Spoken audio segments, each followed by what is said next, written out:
Bella Geleni Chou Bouwa Fane Manini Befe Aga vidéo partagé Amina Ndaro Mamina Bi Galon Tegaraga Galon Tega Shogal ga Banakola Serge Daniel Borak a confirmé ko AVC de Shogal la AVC modèle me Shogal Gouchi a oufene fo malé on yana bi an ou fo ma be we jamana do na Afrika Galon Tega wi donc tiens clara bangé ame hermina bianga chien chama bangira ni konna la mina adressé koroshe gutungara la vidéo ina donc namboro kono me foli la chez Mali Dambe en marche ben Mamadou Sunaga Jama président docteur Anea Ibrahima Kamara nga foli babi très très fort ne fo nga foli be Sadi be Omar Mariko Siri Bleni tungara nga foli ba bela jele ne o fo monsieur CDR Korna Maraz Bach tanti Soani princesse de Nyuru nu kana se Delfro ma kana se Kassim Kino Diallo Sambou Sambir Dambele nu kana se Tidjo de Paris la fia sogo tergen nu kana dona Ameriki kono abe akli jigi Atlanta kama millionnaire na doni la reine no lu fo abe ta Philadelphie mais tuba touré fo koro tuba nga fo li babie no fo mais ta fo Washington la reine Urukia Touré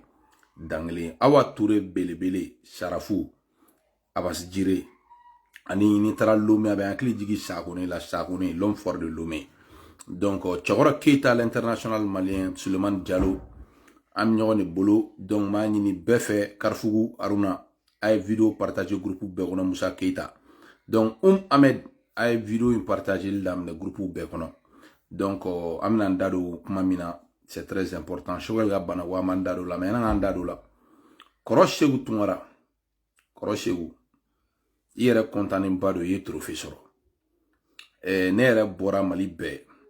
ka finyana ko ne tay tiende ko ne be tiende ko jinal batoma bodo ne be tiendron fo ne yere a fo bi lamene do watama Mali be kan alna soro ga mafia transition mo gal no ga page et restriction gauchaka parce que t'es tien fait moi je pense que la liberté d'expression ni mo be liberté d'expression fait be tien fait il va tout mo ko exprimer amasigata ka page ou black ko mo ko signaler ka saboter pour ga et page c'est la mine les mettre tout amina sinon il va clé il va me sumala chez Charala ga ina la 500 millions pour ga se ga tien fo mai mo so be tien fo fu atu tui o ga ta fo malon nyele abeka labo tigitama ko imbe ba la bambu wa fana tare ma bilai donc shogel ka viru manu na e horonye ay boga ya fadil malé on fait parce que transition ya obla piège do reconnaissance militaire wa ki una wi militaire ko sona ka obla ka konga fowi kaka boka ka fo shogel be repol la aka bana ko kuma imbla donc ni tiena na dombi otsika dawa ka fo kun mena shogel banali no kun mena shogel mele no hôpital kono ni ko shogel soro otsika pma parce que odare bora fo malon na ko fo itala ko reporedo donc abina soro so wa piège kono de abina soro si nous barga bulo na owi bilay bega partager abora ya ka fo ina Chine Afrique fo lo fait ko AVC be shogel la abora ka daw mulu mene Jamil Bitar nyere fado ntugo do la quoi parce que ya muso tantifili mbaye mais Bitar bora ga fo kala be plainti ko nchugal no gara ga be plainti do Jeune Afrique contre la donc yani ga plainti do Jeune Afrique contre la Serge Daniel c'est un malien Serge Daniel bora ga fo bi ko AVC shugal gauchi shugal be Bamako clinique passer la wa shugal dalen do comme RFI fene o confirmer ne folo le bora ga fo malien bena a dalen do ala ka nyine ne refa sumelu boy megale tigre ibega fenêtre meno chambre kelen kon na fait donc shugal dalendo o soini kono alsa donc AVC a gauchi Serge a confirmé bi donc AVC me shugal gauchi na ibi soit il fare kelen mecha soit itisi ka puma kanya soit fuite de cerveau bi mine soit ibega na mara no wotoro kono nya fo nga foranya na clinique passer la on shugal be taka aga radio nunke kuba kena mara no wotoro le kono naka nga bobe bela do pour que mo nya kana da shugal ga yo fo be donc ci on be bo fane bulu shugal banale mbado donc ko fo ko hakema inde hakema bi Serge Janel a confirmé. Béga une vidéo partagée mon la même. Serge Janel a confirmé bi Mali bé.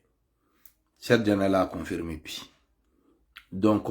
ne ba kalama. Maintenant ma kalama. Donc ma ni bé fait ay vidéo partagée mala on ñega yele parce que kuma mana fo vidéo man nunu me boga galon tege. Do fene bi kalo vidéo man nunu nga kuma kan ko vidéo man nunu nga kuma de tien. Depuis 2000 ala beaucoup mbora chien faut la chogal kula. Ko ça fait 6 jours kala ni chogal ma ñogon soro. Ne bora ga fo ala beaucoup ñena ka tsika témoigner chogal ga banana. Eni mo ma ñogon 6 jours. Donc il tsika témoigner di ni mo be ke ñogon kan 105 na be bo ñogon kan abisi tsika gauche. Donc kuma tien be flé. Ame hermina bi. Al ni chogal du sara chogal tsika mali premier ministre ga tout. Parce que burka son nga petini nga foli bi chogal mena ke ko boutel fliga na abole ala anwara avec comme Algérie président korala kayna la boutel fliga odun saka ban shogal malion ke yi wotro ni ngonota oui hakeka baray de shogal ni mo men nyumange ka nyumange ni mo mte nyumange fene ka nyumange shogal ga ke be ma leçon yi shogal e fanga to abulu be mana shogal nunu fe ku ka bubu ete ga ta furake mali karamo be au conseil islamique be kuma nu fe o maçon mais ala yɛrɛ y'a ta kɛ bi ka fanga kuturu to shogal bulu k'a bila wotoronin kɔnɔ o ka kɛ Asimi ma leçon ye dɛ Asimi billahi shogal ka bana kan ka k'i ma leçon ye parce que i ka fanga fɛn ko in bɛɛ bɛ ala de bolo ko Asimi ala ko k'a tɛ hakɛ de fɛ hakɛ de b'i ka fanga kɔ mɔgɔ b'a dɔn ala kɛlen don ka min labɛn Asimi yɛrɛ ya ala ka kɛlɛ ma ɲi dɛ mɔgɔ b'a dɔn min labɛnnen don Asimi yɛrɛ ya Asimi ala ka kɛlɛ ma ɲi o la a bɛ ka f'i ɲɛna halisa i sigi k'i miiri i kelen i ka dun wɛrɛ lajɛ dɔrɔn i ka yafa deli mɔgɔ minnu tɔɲɔna i ka deli mali ka hɛrɛ b'olu la wallahi bilahi mali ka hɛrɛ b'olu la mali ka hɛrɛ tɛ kɛlɛkɛlɛ la Asimi Côte d'Ivoire kɛlɛli ninnu mali ka hɛrɛ t'a la bilahi mɔgɔw ka 49 sɔrɔla yen a bɛna k'i ma problème ba de bilahi n bɛna don Segu Tunkara ka inquiétude laban ninnu na n'o ye MLLA ka déclaration ye ani sema c'était prévisible ni ye ne ka vidéo fɔlɔ daminɛ lajɛ ne bɛ ka bɔ ka kangari da Asimi ninnu ɲɛna k'u kana taa ni dossier on nous tra ni dossier ni tubabu ye aw bɛ k'a fɔ ko nord la ko tubabu ka avion tɛ tɛmɛ mali territoire fɛ ni malien dɔw ye marifa ta k'a fɔ k'u t'aw yɛrɛ reconi n ka loi tɛ boli nord kan a b'o kɛ lakale cogo di n ko o se bɛ tubabu ye dɛ donc k'a tɛ kɛ ni dossier ne lamɔna Amadu Tumani Ture de kɛrɛfɛ ne bɛ ko bɛɛ dɔn kɛlɛ in na a daminɛna cogo cogo ne de b'a bɛɛ dɔn ne b'a bɛɛ dɔn ne tun bɛ ATT kɛrɛfɛ ATT janfara cogo cogo a gɛrɛ nati mali la jago a yɛrɛ sego tɛ k'a bi mali kan a ye ko bɛɛ kɛ pour que k'a empêcher mais a tɛ se donc ne b'o bɛɛ kalama donc ne kun kumana n'aw ye ne bolo denmisɛnnin kumakan i b'i sigi i b'i miiri a la Asimi bon min bɛna kɛ n'ala ma jan kɛ sema ni MLLA ninnu mana décision yɛlɛma k'u tɛ mali reconnu donc tubabu bɛna fɔ de Segu Tunkara ni yɔrɔ la mais tubabu bɛna fɔ de ko i yɛrɛ seginna kan bi ne y'o fɔ n ka vidéo daminɛ la n'i ye Segu Tunkara ka kumakanw lamɛn bi ni mɔgɔ mun de buwa fana lamɛn ka bi kuma in daminɛ Segu bɛ ka segin ne ka inquiétude ninnu de kan dɔrɔn bi donc ce qui veut dire que ala y'a buwa fana wasa le temps a fait son travail le vidéoman le plus visible aujourd'hui Segu Tunkara a bɛ ka segin kumakan kelen minnu kan bi maliyɛnw ye buwa fana o kumakan ninnu de fɔ kunun ka tɛmɛ donc sema ni MLLA n'olu murutira Asimi ninnu b'a fɔ k'u bɛ avion ta migini ninnu ta mig d'entraînement minnu sannen b'u bolo ye ani super tungano ɲumanba minnu sanna i bɛ k'a fɛ ani hélico minnu sanna i bɛ k'a fɛ k'u bɛ taga u kama tubabuw de b'a fɔ ninnu ɲɛna ko zone d'exclusion min ɲɔgɔnna kɛra Kadafi la n'u ka avion sera hali nord fan fɛ k'a bɛ centre dɔrɔn tɛmɛ tubabuw b'a jigin Asimi ninnu avion performant tɛ se ka k'u bolo ka tɛmɛ Rusiw kan dɛ Ukraine ye Rusi avion joli jigin avion joli bɛ Rusi bolo Ukraine ye den joli de jigin a la Rusi pilote joli de sara Ukraine après min bɛ Ukraine bolo ka Rusiw bɛ sɔn ka wuli tugun yɛrɛ k'u bɛ Ukraine territoire survolé k'u bɛ taa bombardement kɛ tugun k'u jɛra bombardement kɔ parce que tubabuw ye appareil façon bɛɛ di Ukrainiens ma minnu bɛ avion lajigin donc a bɛ ka taa sira min kan sira man ɲi a fɔra ye kabara daminɛ ko bɛɛ tɛ kɛ ni dusu ye quoi jamana tɛ jɔ ni dusu ye jamana bɛ jɔ ni sabali de n'i y'o fɔ u b'a fɔ k'i ye maliden jugu ye mais bi a bɛ mɔgɔ min na mɛn ka tɛmɛ bɛɛ kan bi o tɛ ka segin ne ka kuma kan a t'a fɔ fana ma ko maliden jugu ko tɛ Mali fɛ sinon Segu Tunkara bɛ ka segin ne ka kumakanw de kan donc ko bɛ temps de bolo quoi Donc on m'a ni be faire la vidéo partager mali be danger belebele balla parce que ni semane MLA muruti la coûte nous reconnu asimi ni tse ga fo égal ou tse ga taxe kelenchi nord la otise c'est occidentaux de wa kumna nous couvert et Russie domina mettre konare a fo malien be ko malien content na ko Russie bina Ukraine gan ku koloshi ko tuabu bi se ga nyona ke mali fene na Russie fene tse ga pma et donc dollar maintenant fene na ke dollar bi se ga mne fo donc en to position de kono bia en to position de kono bia ataragata adu munu may mali deme sigi nyogo munu man deme kasika an kishal ni bambaka chin toroma anu lu fene shimani donc ala de be mali bo segu tungara mena conseil do de dima segu mesiga ka ye valeur do yere la ebe romina bi ni e fantan wa kele ta yurgu me ga ke jamana kono ko higa kele segu jama mi bi bulu abe triplé di jama mi bi bulu da be triplé kongo de be maleona ne yɛrɛ denkɛ bula koko kɔli de bɛ mɔgɔw la Bamakɔ kɔli kɔrɔ fɛn min yɛrɛ bɛ sɛgɛn kɔfɛ mɔgɔw bɛ sɛgɛn na waati min na kɔli bɛ mɔgɔw kan waati min na Seku u bɛ ka taa Mali miliyari bɛɛ soin Mali wari bɛɛ bɛ ka soin ça ne va pas bɛɛ jɔlen don bi dɔw farala fɛn bɛɛ prix kan hali embargo bannen Seku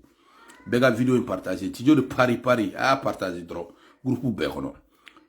donc Seku ne bolo fantanw ka kɛlɛ fara i ka fɛn ka avenir bolo la fanga ninnu si mi valeur dɔn sinon Seku ni fanga me valeur donné ibega bini ni dabara boala atoba de ne yɛrɛ da ko nyere korage do ma we fanga kono atoko foli mani parce que même ko akili jigala mo Seku be ka muruti ibega ka fanga kama chuka na Seku ka benkola nani Seku ma benkola akili dabara be fanga imbi Seku e minge fanga in chen na 2 minutes la mo ma kala donc Seku be ka tien fo bi ne be Seku do e ko ntege ti ne be Seku de do e ko ntege chi mali be are ba don ko ne ba do e ko ntege chi donc asimi nunu ama Seku ke mo de ay Seku ke laluma amal dem bofu san fu are ga kuma bofien sinon yana ka ngata funa ke ministre Seku kala ne nunu funa yo Seku kala ne ten funa ya Seku ti se discours la ka teme funa kan Seku ti se kuma na ka teme funa kan jama mi be Seku kelingron ko o be funa quoi mais kay Seku je ministre la ka ta funa kay posu jumere ga usa Seku ma Seku kana sombo ki utiliser ko kapoti boy ga tien fo kanu bloga galon tige ye video manu blabbi ku kale kurane la ko transition ko u ga sura su defani tien no wen galon o de ka jarane donc ye kurane mi ta suina akala kana to iga boga galon de fate Seku ki yere ye iga independance ta yere ye Seku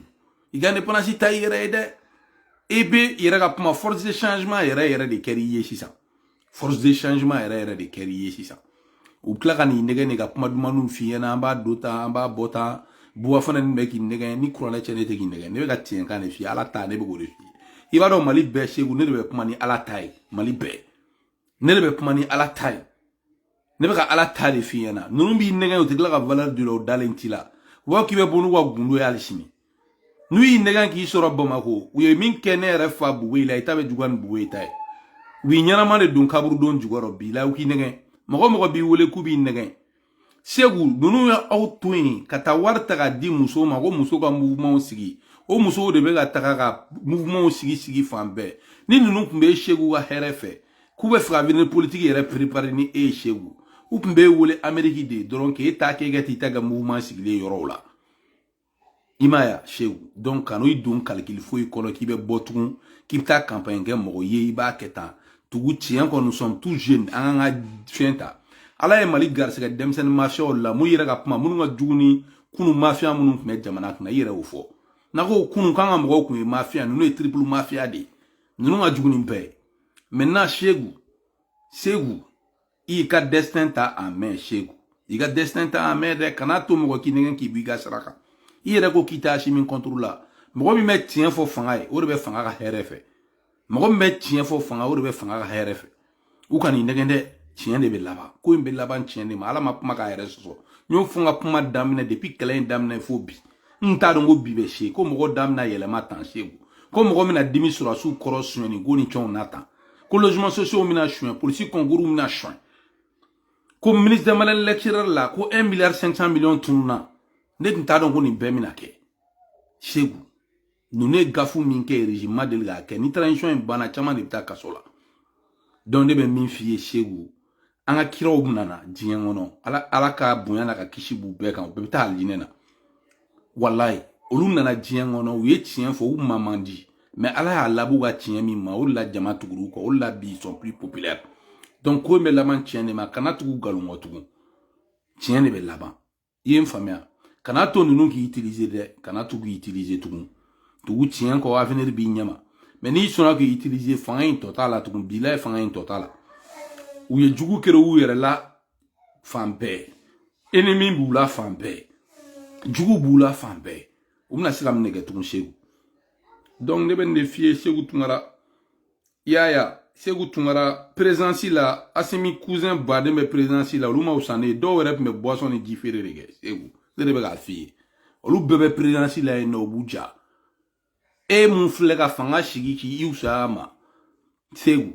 u ma wusa n'i ye dɛ i bɛ taga ka taa lajɛ Dayiru ye Asimi cousin direct général Dayiru Danbele Dayiru muso taara ka kɛ ministre ye u ye mun kɛ changement na u bɛ taa coup d'état kɛ don min na Dayiru yɛrɛ tun bɛ fɛn na kɔrɔ Dayiru n ka bonya b'i kan dɛ tijo de pari kelen kɔrɔkɛ n ka bonya b'i kan mais tiɲɛ fɔtɔ la f'an ka n da don o yɔrɔ la quoi donc o muso taara k'o kɛ ministre des transports Segu o kalannen don ni e ya Segu i kɔni b'a fɔ i ka diplôme b'i bolo ne bɛ ka kuma o sira de kan Segu kɔrɔ Dayiru Danbele n ka bonya b'i yɔrɔ i tɔgɔ fɔli man di ye bureau la donc ka nin kuma in ɲɛfɔ dɔrɔn Segu ɲɛna k'a k'a ɲɛ yɛlɛ ni fanga in ka jugu ni maafan min dabɔri ye ministre wɛrɛw bɛ yen sɔrɔsi wɛrɛw bɛ yen nɔ u y'u muso balimaw ta k'u kɛ ministre ye bɛɛ b'o kalama exemple ministre des mines Lamine yɛrɛ fɛnɛ o ye Sadio muso balima de ye donc kuma banna dɔw yɛrɛ b'a fɔ ko non ko Sadio kɔrɔkɛ muso de balima don a mana k'a fɛn fɛn Sadio kɔrɔkɛ muso y'a muso ye Sadio muso o ye Sadio yɛrɛ muso a bɛɛ de ye kelen donc ne bɛ min f'i ye Segu on est jeune an kana n yɛrɛ kɛ videoman faneni banenikɛla ne kabiri ala ye dan b'o fɔ bɛɛ i ma deli ka faneni baneni kɛ i tɛ mɔgɔ dɔgɔ i tɛ mɔgɔ neni o kɔni y'i ka force fɛnɛ ye i b'a dɔn Mali bɛɛ ne de tɛna kɛlɛya jeune ne tɛna maloya ka tiɲɛ fɔ hali ne yɛrɛ to tɛ min na ne b'o ta n yɛrɛ tɔgɔ la donc ne bɛ min f'i